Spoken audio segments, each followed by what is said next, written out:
ಬರೋಬ್ಬರಿ ಒಂದು ತಿಂಗಳ ಬಳಿಕ ಪ್ರಜ್ವಲ್ ರೇವಣ್ಣ ವಿಡಿಯೋ ಮೂಲಕ ಪ್ರತ್ಯಕ್ಷವಾಗಿದ್ದಾರೆ. ಕೆಲವು ಸ್ಪಷ್ಟನೆಯನ್ನ ಕೊಡೋ ಪ್ರಯತ್ನವನ್ನ ಕೂಡ ಮಾಡಿದ್ದಾರೆ. ಮುಂದೆ ಎಸ್ಐಟಿ ಅಧಿಕಾರಿಗಳು ಭಾರತಕ್ಕೆ ಬಂದ ಬಳಿಕ ಅಂದ್ರೆ ಪ್ರಜ್ವಲ್ ಬಂದ ಬಳಿಕ ಕಾನೂನಾತ್ಮಕ ಪ್ರಕ್ರಿಯೆಗಳು ಹೇಗಿರುತ್ತೆ ಆ ಬಗ್ಗೆ ಡೀಟೇಲ್ಸ್ ಈಗ ನಾವು ನೋಡ್ತಾ ಹೋಗೋಣ. ಟೆಕ್ನಿಕಲ್ ಆಸ್ಪೆಕ್ಟ್ ಅಲ್ಲಿ ಇನ್ವೆಸ್ಟಿಗೇಷನ್ ಹೇಗೆ ಸಾಗುತ್ತೆ, ಜೊತೆಗೆ ಪ್ರಜ್ವಲ್ ರೇವಣ್ಣ ಇಡೀ ಪ್ರಕರಣವನ್ನ ಅಲ್ಲಗೆಳೆಯೋ ಪ್ರಯತ್ನವನ್ನ ವಿಡಿಯೋ ಸ್ಪಷ್ಟನೆ ಮೂಲಕ ಹೇಗೆ ಕೊಟ್ಟರು ಎಲ್ಲದರ ಡೀಟೇಲ್ಸ್ ನೋಡ್ತಾ ಹೋಗೋಣ. ಏರ್ಪೋರ್ಟ್ ಅಲ್ಲೇ ಪ್ರಜ್ವಲ್ ರನ್ನ ಲಾಕ್ ಮಾಡೋದಕ್ಕೆ ಪ್ಲಾನ್ ಅನ್ನ ಅಧಿಕಾರಿಗಳು ಮಾಡ್ಕೊಳ್ತಾ ಇದ್ದಾರೆ. ಕಾರಣ ಅವ್ರ ಮೇಲೆ ಅರೆಸ್ಟ್ ವಾರೆಂಟ್ ಜಾರಿಯಲ್ಲಿದೆ. ಏರ್ಪೋರ್ಟ್ ನಲ್ಲೇ ಬಂಧನಕ್ಕೆ ಎಸ್ಐಟಿ ಅಧಿಕಾರಿಗಳು ಬಲೆ ಬೀಸಿದ್ದಾರೆ. ಬರೋಬ್ಬರಿ ಒಂದು ತಿಂಗಳ ಬಳಿಕ ರೇಪ್ ಅಕ್ಯೂಸ್ಡ್ ಐಪಿಸಿ ಸೆಕ್ಷನ್ 376 ಎದುರಿಸ್ತಾ ಇರುವಂತಹ ಆರೋಪಿ ಪ್ರಜ್ವಲ್ ರೇವಣ್ಣ ವಿಡಿಯೋ ಮೂಲಕ ಪ್ರತ್ಯಕ್ಷವಾಗಿದ್ದಾರೆ. ಏಪ್ರಿಲ್ 27ನೇ ತಾರೀಕು ತನಕ ಅದೃಶ್ಯ ಆಗ್ಬಿಟ್ಟಿದ್ರು. ಅಕ್ಷರಶಃ ಅವರ ಎಲ್ಲ ಆಕ್ಟಿವಿಟೀಸ್ ಭೂಗತ ಆಗ್ಬಿಟ್ಟಿತ್ತು. ಫೈನಲಿ ಅವರು ವಿಚಾರಣೆಗೆ ನಾನು ಮೇ 31ನೇ ತಾರೀಕು ಬರ್ತೀನಿ ಅಂತ ಹೇಳಿದ್ದಾರೆ. ಬಟ್ ನಾವು 4 ಗಂಟೆ ಬುಲೆಟಿನ್ ಅಲ್ಲೇ ಹೇಳ್ತಾ ಇದ್ವಿ, ವಿಚಾರಣೆಗೆ ಹಾಜರಾಗೋ ಕಾಲ ಎಲ್ಲ ಮುಗಿದು ಹೋಗಿದೆ. ಈಗೇನಿದ್ರು ಕೂಡ ಇವ್ರನ್ನ ಅರೆಸ್ಟ್ ಮಾಡುವಂತಹ ಕಾಲ ಸನ್ನಿಹಿತ ಅಂತ. ನಮಸ್ಕಾರ. ಮೊದಲನೇದಾಗಿ ನನ್ನ ತಂದೆ ತಾಯಿಗೆ, ತಾತಂಗೆ ಹಾಗೂ ನನ್ನ ಕುಮಾರನಿಗೆ ಮತ್ತು ನಾಡಿನ ಜನತೆಗೆ ಹಾಗೂ ಎಲ್ಲ ನನ್ನ ಕಾರ್ಯಕರ್ತರಿಗೆ ಕ್ಷಮಾಪಣೆ ಕೇಳ್ತಾ, ನಾನು ಫಾರಿನಲ್ಲಿ ಎಲ್ಲಿದ್ದೀನಿ ಅಂತ ಸರಿಯಾಗಿ ಮಾಹಿತಿ ಕೊಡದೇ ಇರೋದಕ್ಕೆ ಇವತ್ತು ಮಾಹಿತಿ ಕೊಡೋದಕ್ಕೆ ಬಂದಿದ್ದೀನಿ. ಏನು 26ನೇ ತಾರೀಕು ಚುನಾವಣೆ ನಡೀತು. 26ನೇ ತಾರೀಕು ಚುನಾವಣೆ ನಡೆದಂಥ ಸಂದರ್ಭದಲ್ಲಿ ಅವತ್ತು ನನ್ನ ಮೇಲೆ ಯಾವುದೇ ರೀತಿ ಒಂದು ಪ್ರಕರಣ ಆಗಲಿ, ಯಾವುದೇ ಒಂದು ಕೇಸ್ ಆಗಲಿ ಏನೂ ಇರಲಿಲ್ಲ. ಎಸ್ಐಟಿನೂ ಕೂಡ ರಚನೆ ಆಗಿರಲಿಲ್ಲ. ಈ 26ನೇ ತಾರೀಕು ನಾನು ಫಾರಿನ್ ಹೋಗೋದು ಕೂಡ ಇದು ಮುಂಚೆನೆ ಪ್ರೀ ಪ್ಲಾನ್ ಆಗಿತ್ತು. ಹಾಗಾಗಿ ನಾನು ಫಾರಿನ್ ಹೊರಟಾದ ಮೇಲೆ 3-4 ದಿನದ ನಂತರ ನಾನು ಯೂಟ್ಯೂಬ್ ನೋಡುವಂಥ ಸಂದರ್ಭದಲ್ಲಿ, ನ್ಯೂಸ್ ಚಾನೆಲ್ ನೋಡುವಂಥ ಸಂದರ್ಭದಲ್ಲಿ ನನಗೆ ಈ ಮಾಹಿತಿ ದೊರಕುವಂಥ ಕೆಲಸ ಆಯಿತು. ಮಾಹಿತಿ ದೊರಕಿದ ಮೇಲೆ ನಂತರ ಎಸ್ಐಟಿನೂ ಕೂಡ ಏನು ಒಂದು ನೋಟಿಸ್ ಕೊಡುವಂಥ ಕೆಲಸ ಮಾಡಿತು. ಆ ಎಸ್ಐಟಿ ನೋಟಿಸ್ಗೂ ಕೂಡ ನಾನು ಎಕ್ಸ್ ಖಾತೆ ಮುಖಾಂತರ ಮತ್ತು ನನ್ನ ಲಾಯರ್ ಮುಖಾಂತರ ನಾನು 7 ದಿನ ಸಮಯ ಅವಕಾಶ ಕೇಳಿದ್ದೆ. 7 ದಿನ ಸಮಯ ಅವಕಾಶ ಕೇಳಿದ ಮೇಲೆ ಕೂಡ ಅದು ಮಾರನೇ ದಿನನೇ ಏನು ಕಾಂಗ್ರೆಸ್ಸಿನ ಹಿರಿಯ ನಾಯಕರಾದಂಥ ರಾಹುಲ್ ಗಾಂಧಿ ಅವರು ಮತ್ತು ಹಾಗೂ ಎಲ್ಲ ಹಿರಿಯ ನಾಯಕರುಗಳು ಏನು ಓಪನ್ ವೇದಿಕೆಗಳಲ್ಲಿ ಈ ಒಂದು ವಿಚಾರಗಳನ್ನ ಪ್ರಚಾರ ಮಾಡೋದಕ್ಕೆ ಪ್ರಾರಂಭ ಮಾಡಿದ್ರು, ಚರ್ಚೆ ಮಾಡೋದಕ್ಕೆ ಪ್ರಾರಂಭ ಮಾಡಿದ್ರು, ಒಂದು ರಾಜಕೀಯದ ಪಿತೂರಿ ಮಾಡೋಂಥ ಕೆಲಸನ ಮಾಡಿದ್ರು. ಇದೆಲ್ಲ ನೋಡಿದಂಥ ಸಂದರ್ಭದಲ್ಲಿ ನಾನು ಡಿಪ್ರೆಷನ್ಗೆ ಹೋಗುವಂಥ ಕೆಲಸ ಆಯಿತು, ಐಸೋಲೇಷನ್ಗೆ ಹೋಗುವಂಥ ಕೆಲಸ ಮಾಡಿಕೊಂಡೆ. ಹಾಗಾಗಿ ನಾನು ಮೊದಲನೇದಾಗಿ ನಿಮ್ಮೆಲ್ಲರನ್ನೂ ಕ್ಷಮಾಪಣೆ ಕೇಳಿದೆ, ದಯವಿಟ್ಟು ಕ್ಷಮಿಸಿ ಅಂತ ಕೇಳಿದೆ ನಾನು. ಅದಾದ ನಂತರ ಹಾಸನಲ್ಲೂ ಕೂಡ ಕೆಲವು ಶಕ್ತಿಗಳು ಎಲ್ಲ ಒಟ್ಟಿಗೆ ಸೇರಿಕೊಂಡು ಇವತ್ತು ನನ್ನ ಮೇಲೆ ರಾಜಕೀಯದ ಒಂದು ಪಿತೂರಿ ಮಾಡುವಂಥ ಕೆಲಸ ಮಾಡೋವಂಥದ್ದು ಇರ್ಬೋದು. ರಾಜಕೀಯವಾಗಿ ನಾನು ಏನು ಬೆಳೀತಾ ಇದ್ದೀನಿ, ನನ್ನ ಕುಗ್ಗಿಸ್ಬೇಕು ಅನ್ನೋ ಒಂದು ರೀತಿಯಲ್ಲಿ ಇವತ್ತು ಏನೇನೋ ಒಂದು ಪ್ರಕರಣಗಳಲ್ಲಿ ಅವರು ಎಲ್ಲರೂ ಕೂಡ ಒಂದು ಭಾಗಿಯಾಗುವಂಥ ಕೆಲಸಗಳನ್ನ ಮಾಡಿಕೊಂಡ್ರು. ಹಾಗಾಗಿ ಇವನ್ನೆಲ್ಲ ನೋಡಿದಂಥ ಸಂದರ್ಭದಲ್ಲಿ ಇದ್ದಿದ್ದು ಇನ್ನ ಒಂದು ಆಘಾತ ಆಗೋಂಥ ಕೆಲಸ ಆಗಿ ನಾನೇ ಒಂಚೂರು ದೂರ ಇದ್ದೆ. ಹಾಗಾಗಿ ಯಾರು ಕೂಡ ಇದ್ರ ಬಗ್ಗೆ ತಪ್ಪು ತಿಳಿಯೋದು ಬೇಡ. ಸೊ ಇದು ಪ್ರಜ್ವಲ್ ಅವರ ಕ್ಲಾರಿಫಿಕೇಶನ್ ಅಂದ್ರೆ ಸ್ಪಷ್ಟನೆ. ಈಗ ಎಸ್ಐಟಿ ಅಧಿಕಾರಿಗಳ ಮುಂದಿನ ನಡೆ ಏನು ಒಂದೊಂದಾಗಿ ನೋಡ್ತಾ ಹೋಗೋಣ.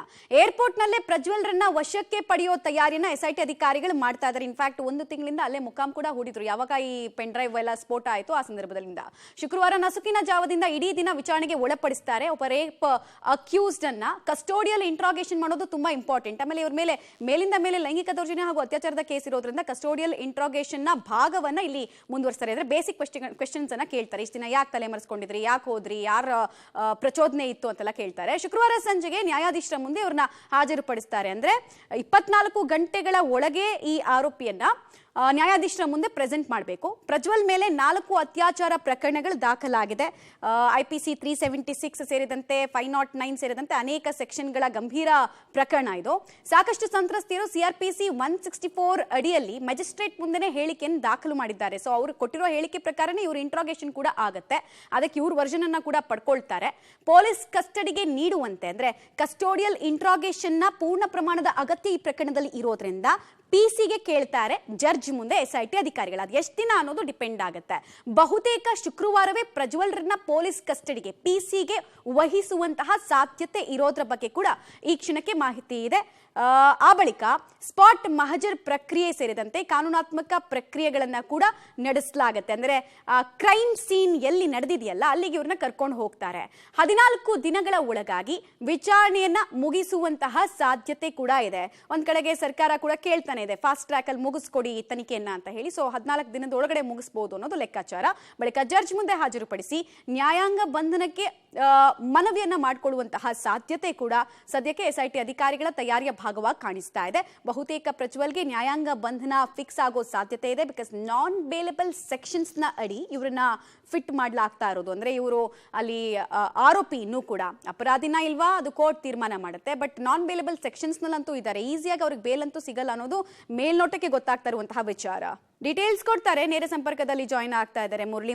ಈಗ ಕಾನೂನಾತ್ಮಕ ಪ್ರಕ್ರಿಯೆಗಳ ಭಾಗವನ್ನು ನಾವು ಗಮನಿಸ್ತಾ ಇದ್ವಿ. ಸೊ ಈ ಕಾನೂನಾತ್ಮಕ ಪ್ರಕ್ರಿಯೆನಲ್ಲಿ ನಾವು ನೋಡ್ಬೇಕು ಅಂದ್ರೆ ಫಸ್ಟ್ ಆತ ಯಾವ ಫ್ಲೈಟ್ ಮೂಲಕ ಬರ್ತಾರೆ ಮತ್ತು ಇಮಿಗ್ರೇಷನ್ ಅಧಿಕಾರಿಗಳಿಂದ ಹಿಡಿದು CBI ನಿಂದ ಹಿಡಿದು SIT ತನಕ ಎಲ್ಲರಲ್ಲೂ ಕೂಡ ಕಮ್ಯುನಿಕೇಶನ್ ತುಂಬಾ ಇಂಪಾರ್ಟೆಂಟ್ ಆಗುತ್ತೆ. ಸೊ ಆ ಪ್ರಕ್ರಿಯೆಗಳು, ಮುಂದಿನ ಕಾನೂನಾತ್ಮಕ ಪ್ರಕ್ರಿಯೆಗಳು ಎರಡರ ಬಗ್ಗೆ ಕೂಡ ಡೀಟೇಲ್ಸ್ ಕೊಡೋದಾದ್ರೆ.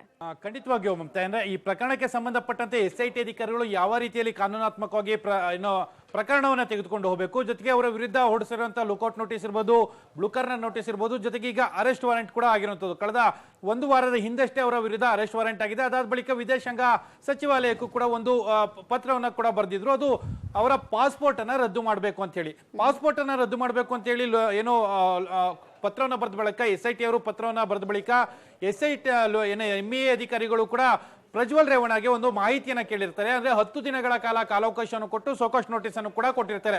ನಿಮ್ಮ ವಿರುದ್ಧ ಇಷ್ಟಿಷ್ಟು ಪ್ರಕರಣಗಳು ದಾಖಲಾಗಿದ್ದಾವೆ, ಆ ಹಿನ್ನೆಲೆಯಲ್ಲಿ ನೀವು ಇದಕ್ಕೆ ಒಂದು ಕ್ಲಾರಿಫಿಕೇಶನ್ ಅನ್ನ ಕೊಡಿ ಅಂತ ಹೇಳಿ ಒಂದು ಹೇಳಿಕೆಯನ್ನು ಕೊಟ್ಟಿದ್ರು. ಅಂದ್ರೆ ಒಂದು ಪತ್ರದ ವ್ಯವಹಾರವನ್ನ ಮಾಡಿದ್ರು. ಆ ಸಂದರ್ಭದಲ್ಲಿ ಪ್ರಜ್ವಲ್ ರೇವಣ್ಣ ಇಂದಿನ ಬೆಳಗಿನ ತನಕ ಕೂಡ ಯಾವುದೇ ರೀತಿಯ ಸ್ಪಷ್ಟನೆಗಳು ಕೂಡ ಕೊಟ್ಟಿರಲಿಲ್ಲ. ಈಗ ವಿಡಿಯೋ ಮೂಲಕ ಮಾಧ್ಯಮಗಳಿಗೆ ಮತ್ತು ಕರ್ನಾಟಕದ ಜನರಿಗೆ ಒಂದಿಷ್ಟು ಮಾಹಿತಿಯನ್ನು ತಲುಪಿಸುವಂತ ಪ್ರಯತ್ನವನ್ನ ಪ್ರಜ್ವಲ್ ರೇವಣ್ಣ ಮಾಡಿರುವಂತದ್ದು. ಯಾಕಂದ್ರೆ ಪ್ರಜ್ವಲ್ ರೇವಣ್ಣ ಮೇ 31ನೇ ತಾರೀಕು ಬೆಳಿಗ್ಗೆ 10 ಗಂಟೆ ಸಂದರ್ಭದಲ್ಲಿ ನಾನು ವಿಚಾರಣೆಗೆ ಹಾಜರಾಗ್ತೀನಿ, ವಿಚಾರಣೆಗೆ SIT ಕಚೇರಿಗೆ ಹಾಜರಾಗ್ತೀನಿ, ಯಾವುದೇ ರೀತಿಯ ತಪ್ಪಿಸಿಕೊಳ್ಳುವಂತ ಪ್ರಯತ್ನಗಳನ್ನು ಮಾಡೋಲ್ಲ ಅಂತೇಳಿ ತಮ್ಮ ವಿಡಿಯೋದಲ್ಲಿ ಉಲ್ಲೇಖವನ್ನ ಮಾಡ್ತಾರೆ. ಆದ್ರೆ ಆ ರೀತಿಯ ಅವಕಾಶಗಳು ಪ್ರಜ್ವಲ್ ರೇವಣ್ಣಗೆ ಇನ್ನು ಉಳಿದಿಲ್ಲ. ಯಾಕೆಂದ್ರೆ ಪ್ರಜ್ವಲ್ ರೇವಣ್ಣ ವಿರುದ್ಧ ಈಗಾಗಲೇ ಲುಕೌಟ್ ನೋಟಿಸ್ ಆಗಿದೆ, ಬ್ಲೂ ಕಾರ್ನರ್ ನೋಟಿಸ್ ಆಗಿದೆ, ಜೊತೆಗೆ ಅರೆಸ್ಟ್ ವಾರೆಂಟ್ ಆಗಿದೆ.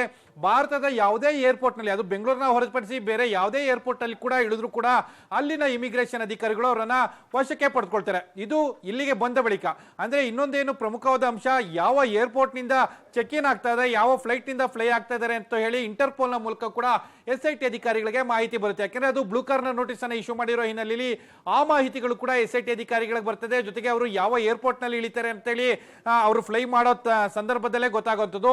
ಆ ಸಂದರ್ಭ ಕನಿಷ್ಠ 8 ರಿಂದ 9 ಗಂಟೆಗಳ ಕಾಲ, ಅಂದ್ರೆ ಡೈರೆಕ್ಟ್ ಫ್ಲೈಟ್ ಆದ್ರೂ ಕೂಡ 8 ರಿಂದ 9 ಗಂಟೆಗಳ ಕಾಲ ಕಾಲಾವಕಾಶ ಸಿಗುತ್ತೆ. ಆ ಸಂದರ್ಭದಲ್ಲಿ SIT ಅಧಿಕಾರಿಗಳು ಯಾವ ಏರ್ಪೋರ್ಟ್ ಇಳಿತಾರೆ ಅಲ್ಲಿಗೆ ಹೋಗಿ ಅವರನ್ನ ಬಂಧನಕ್ಕೆ ಒಳಪಡಿಸುವಂತ ಸಾಧ್ಯತೆಗಳಿದೆ. ಯಾಕಂದ್ರೆ ಭಾರತದ ಯಾವುದೇ ಮೂಲೆಗೆ ಹೋಗಿ SIT ಅಧಿಕಾರಿಗಳು ಬಂಧನಕ್ಕೆ ಒಳಪಡಿಸುವಂತ ಅವಕಾಶಗಳಿದ್ದಾವೆ, ಅದಕ್ಕೆ ಅಧಿಕಾರ ಕೂಡ ಇರುವಂತದ್ದು.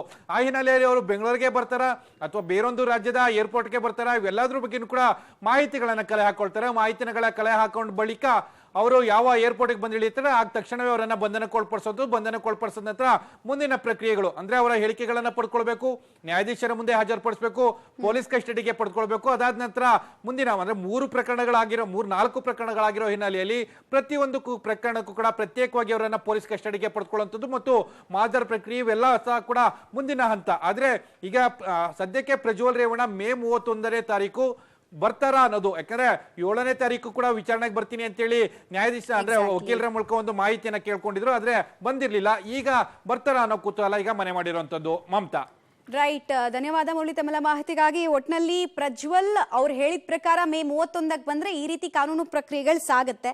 ವಿದೇಶಕ್ಕೆ ಪರಾರಿಯಾಗಿರುವಂತಹ ಪ್ರಜ್ವಲ್ ಈ ಸಲ ಕೊಟ್ಟು ಮಾತನಾದ್ರೂ ಉಳಿಸ್ಕೊಳ್ತಾರ ಅನ್ನೋದು ಪ್ರಶ್ನೆ.